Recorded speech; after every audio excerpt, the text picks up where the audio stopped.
एक बार राजा विक्रम सिंह के दरबार में एक प्रसिद्ध और गुणी परदेशी चित्रकार आया। उसने राजा को अपना परिचय बताया। हुजूर, मैं एक परदेशी चित्रकार हूँ। नेपाल से आया हूँ।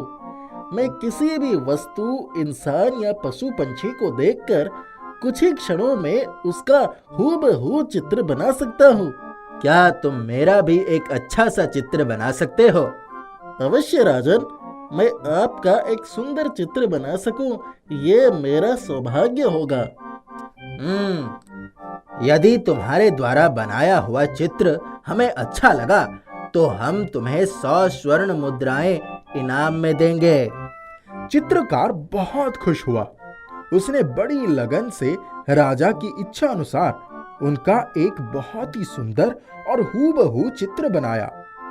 राजा के साथ साथ चिरंजीवी और अन्य कई लोग भी उस चित्र को बड़े ध्यान से देखने लगे। चित्रकार ने उस चित्र में अपनी कला का बहुत सुंदर प्रदर्शन किया था। राजा ने अपने पालतू कुत्ते को बुलवाया और उसे चित्र के सामने खड़ा कर दिया गया।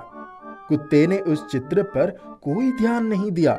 कुछ ही क्षणों में वो पूंछ हिलाते हुए बाहर निकल गया। हे चित्रकर, ये कैसा चित्र बनाया है? मेरा कुत्ता भी इसे नजरअंदाज करके चला गया। तुम्हारे इस चित्र पर मैं इनाम नहीं दे सकूंगा। चित्रकार दुखी हो गया। उसे अपनी कलाकारी का अपमान सा महसूस हुआ। वो अत्यंत निराश होकर वहां से लौटकर जाने लगा। चिरंजीवी भी उस समय राजा के प्रमुख दरबारियों में से एक थे। उन्होंने उसे रोका और राजा की ओर मुखावित हुए। हुजूर, इस चित्रकार ने बड़ी ही कौशलता से कुछ ही पलों में आपका यह सुंदर मनोहर चित्र बना दिया। हुजूर, इस चित्र में उसने अपनी कला कौशल का सही उपयोग किया है। मेरा आपसे निवेदन है कि इसे और एक मौका दिया जाए। यह एक बार फिर से अपनी चित्रकारी की कला का समुचित से प्रदर्शन करेगा। चिरंजीवी, यदि तुम कह रहे हो तो मैं इसे और एक मौका देना चाहता हूँ। हुजूर, यह आपने सही निर्णय लिया है। कल तक यह चित्रकार अपने इस चित्र को सुधार कर आपके सम्मुख पेश करेगा। अच्छी बात है। कल मैं और मेरा पालतू कुत्ता दोनों ही इनके इस चित्र को देखकर अपना निर्णय लेंगे। हे चित्रकार, आप अपने इस चित्र को लेकर जाइए और इसमें अवश्य सुधार करके कल फिर से दरबार में हाजिर हो जाइए। चित्रकार चित्र को लेकर वहां से चला गया। वो रास्ते में यही सोचते हुए जा रहा था कि इस चित्र में और क्या सुधार हो सकता है। रास्ते में उसे एक संत महात्मा जी दिखाई पड़े। चित्रकार ने उन्हें सर झुकाकर प्रणाम किया। महात्मा जी ने आशीर्वाद देते हुए पूछा, हे वत्स, तुम बहुत चिंतित दिखाई दे रहे हो। क्या बात है, मुझे बताओ। हे महाराज, मेरे राजा विक्रम सिंह का एक बहुत ही सुंदर चित्र बनाया, लेकिन उन्हें वो पसंद नहीं आया। चिरंजीवी जी के कहने पर उसने सुधार करने के लिए कहा है। मेरी समझ में नहीं आ रहा है कि अब मैं इसमें क्या परिवर्तन करूं।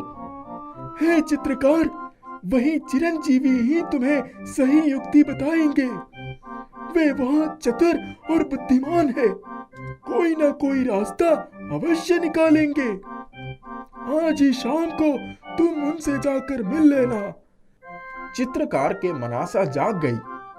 वो शाम को ही चिरंजीवी के निवास पर पहुंच गया। चिरंजीवी जी, मैंने बड़ी ही कुशलता और लगन से राजा विक्रम सिंह का चित्र बनाया था। इसके बाद क्या हुआ, ये तो आपने स्वयं देखा और सुना है। अब मेरी समझ में नहीं आ रहा है कि इसमें क्या सुधार करूं कि कल यह चित्र राजा को पसंद आ जाए। मैं जानता हूं कि आप इतने कम समय में राजा का बहुत सुंदर चित्र बनाया है। अब जाओ, निश्चित होकर सो जाओ। कल सवेरे यही चित्र लेकर आ जाना। मैं आपको एक युक्ति बताऊंगा और इनाम भी दिलवाऊंगा। दूसरे दिन चित्रकार चित्र को लेकर राजा विक्रम सिंह के दरबार में पहुंच गया। हुजूर, मैंने आपके चित्र में आवश्यक सुधार कर दिया है। कृपया आप इसे देखकर निर्णय ले सकते हैं। अब हुजूर, आप अपने पालतू कुत्ते को भी यह चित्र दिखा दीजिए। राजा का पालतू कुत्ता भी दरबार में आ गया। वो सीधे चित्र के पास पहुंचा और उसे बड़े प्यार से चाटने लगा। यह दृश्य देखकर राजा के साथ साथ सभी लोग आश्चर्यचकित रह गए। हम खुश हुए। चित्रकार, आपने बहुत सुंदर चित्र बनाया है। इस योग्य चित्रकार को 100 स्वर्ण मुद्राएं इनाम में दी जाए। चित्रकार 100 स्वर्ण मुद्राएं पाकर बहुत प्रसन्न हुआ। उसने राजा और उनके साथ साथ चिरंजीवी को भी सर झुकाकर धन्यवाद दिया और प्रसन्न मुख होकर चला गया। शाम के समय राजा चिरंजीवी को लेकर जब शाही बगीचे में घूम रहे थे, तब उनकी मस्तिष्क में एक प्रश्न उछल रहा था। चिरंजीवी, मैं जानता हूं कि चित्रकार को इनाम दिलवाने में आपका ही हाथ है। अभी मुझे बता दो कि आपने कौन सी नई तरकीब सुझाई जो उसने स्वर्ण मुद्राओं का इतना बड़ा इनाम जीत लिया। हुजूर, कल उस चित्रकार ने आपका हूबहू शानदार चित्र बनाया था, जिसकी सभी लोगों ने मन ही मन सराहना भी की। आपके पालतू कुत्ते ने उस चित्र की तरफ ध्यान ही नहीं दिया। उसकी स्वामी भक्ति आपके चित्र से नहीं बल्कि आपसे है हुजूर। उस चित्रकार से मैंने उस चित्र में कोई भी सुधार करने के लिए नहीं कहा। मैंने उससे सिर्फ इतना कहा था कि इस चित्र पर मांस के टुकड़े को घिस देना। और आपका कुत्ता उसी महक को सूंघकर उस चित्र को चाटने लगा था हुजूर। शाबाश चिरंजीवी, तुम्हारी बुद्धिमानी और चतुराई का कोई जवाब नहीं। शाबाश। इससे हमें ये सीख मिलता है, बुद्धिमानी और चतुराई से बिगड़ी बात भी बन जाती है। एक गांव में दीनानाथ नाम के एक अध्यापक रहते थे। वे विद्यार्थियों को कानून पढ़ाते थे। उनके बहुत से विद्यार्थियों ने जीवन में कई सफलताएं अर्जित की थी।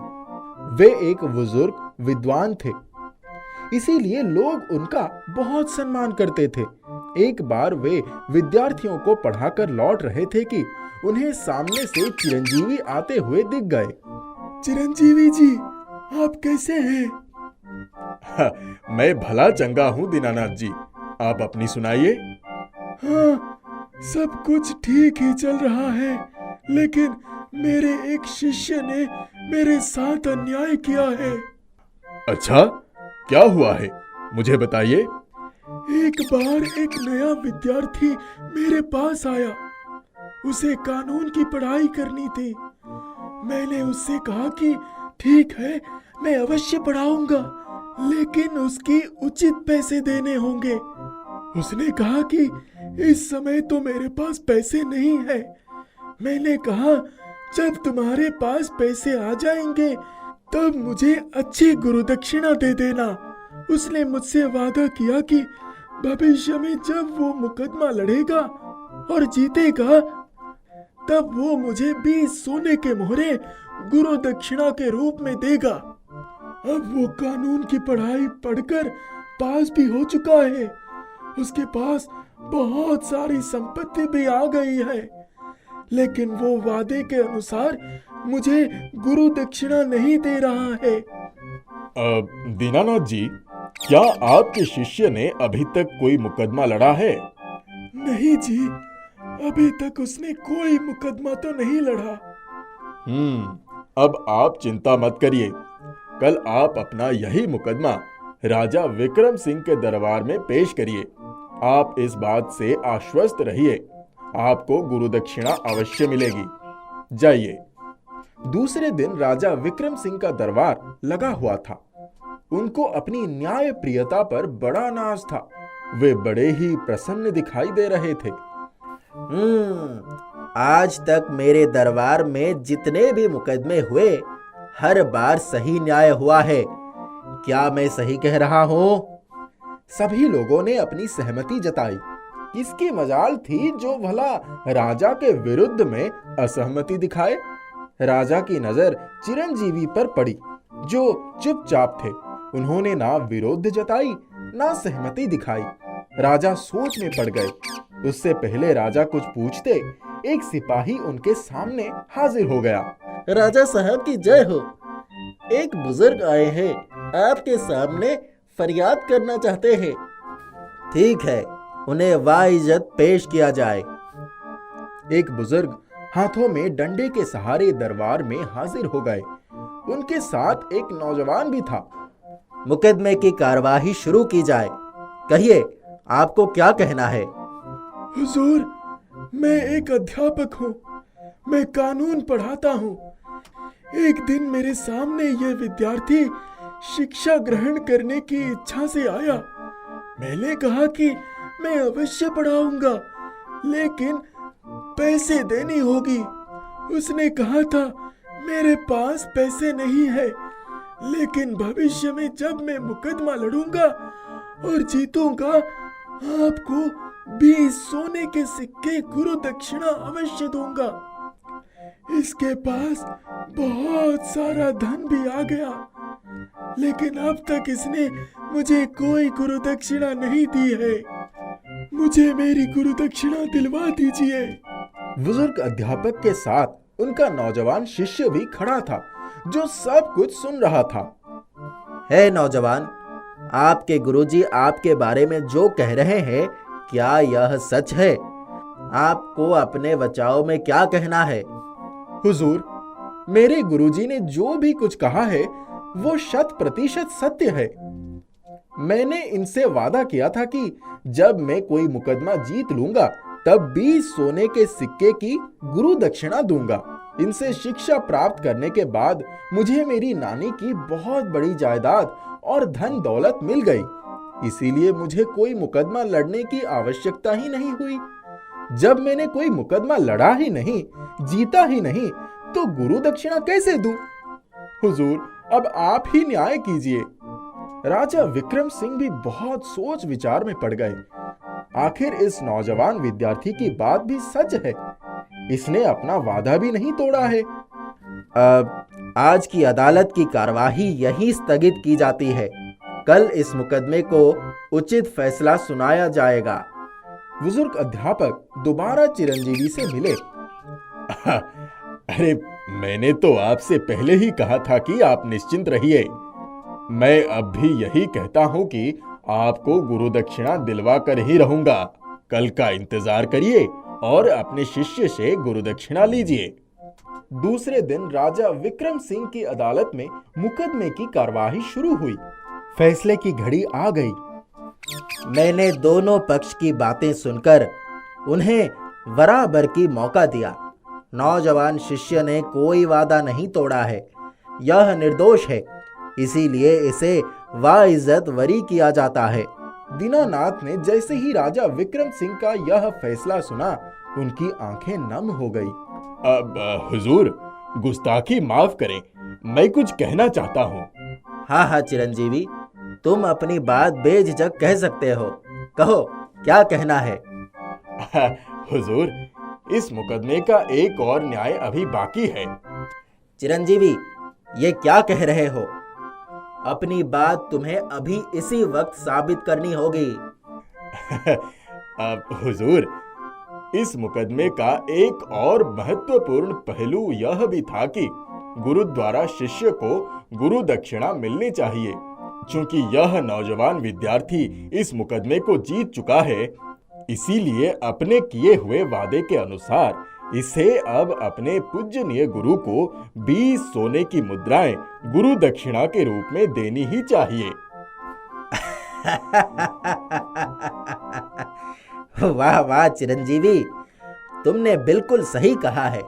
हे नौजवान, अब तुम अपना वादा पूरा करो। 20 स्वर्ण मुद्राएं गुरु दक्षिणा के रूप में अपने गुरुवर को भेंट करो। उस नौजवान शिष्य ने अपने गुरु के चरण पकड़ लिए और एक सोने की अशरफियों से भरी हुई थैली गुरु दक्षिणा के रूप में उन्हें तुरंत दे दी। गुरु दीनानाथ भी फूले नहीं समाये। वहां पर उपस्थित सभी लोग चिरंजीवी की चतुराई की प्रशंसा करने लगे।